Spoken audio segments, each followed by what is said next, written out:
નમસ્કાર દર્શક મિત્રો, હું છું રિપોર્ટર યાસીન ભાભોર અને આપ જોઈ રહ્યા છો ફતેપુરા લાઈવ।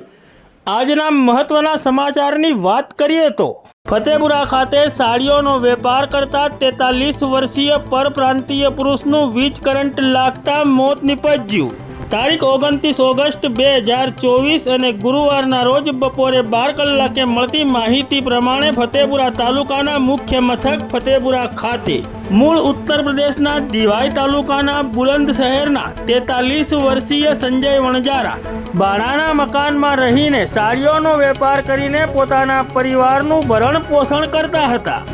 નિત્યક્રમ મુજબ તેઓ પોતાની દુકાન ખોલીને બેઠા હતા તે વખતે આજે સવારના 10 વાગ્યાના અરસામાં ઘર વપરાશના તેમજ પીવાના પાણીના નળના કનેક્શનમાંથી પાણી આવતા તેઓ પાણી ભરવા માટે મોટર મૂકતા હતા તે વખતે આ મોટર મૂકતી વખતે તેઓને વીજ કરંટ લાગ્યો હતો। લાઇટના બોર્ડમાં પ્લગમાં પિન નાખતી વખતે તેઓને કરંટ લાગ્યો હતો। તેઓને વીજ કરંટ લાગતા તાત્કાલિક તેઓની પત્નીને આ બાબતની જાણ થતાં તેમની પત્નીએ તાત્કાલિક બૂમાબૂમ કરી મૂકી હતી, જેથી આજુબાજુમાંથી લોકો દોડી આવ્યા હતા અને મેઇન સ્વિચ બંધ કરી દીધી હતી।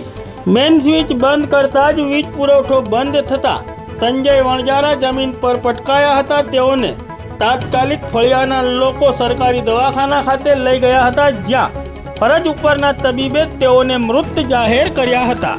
પોતાનું વતન છોડીને પોતાના પરિવારનું ભરણ પોષણ કરવા માટે ગુજરાત રાજ્યના દાહોદ જિલ્લાના ફતેપુરા તાલુકાના મુખ્ય મથક ફતેપુરા ખાતે ભાડાના મકાનમાં રહીને સાડીઓનો વેપાર કરતા 43 વર્ષીય આ પરપ્રાંતીય પુરુષ સંજય વણજારાનું વીજ કરંટ લાગતા મોત નીપજતા તેઓના પરિવારમાં શોકની લાગણી ફેલાઈ જવા પામી છે।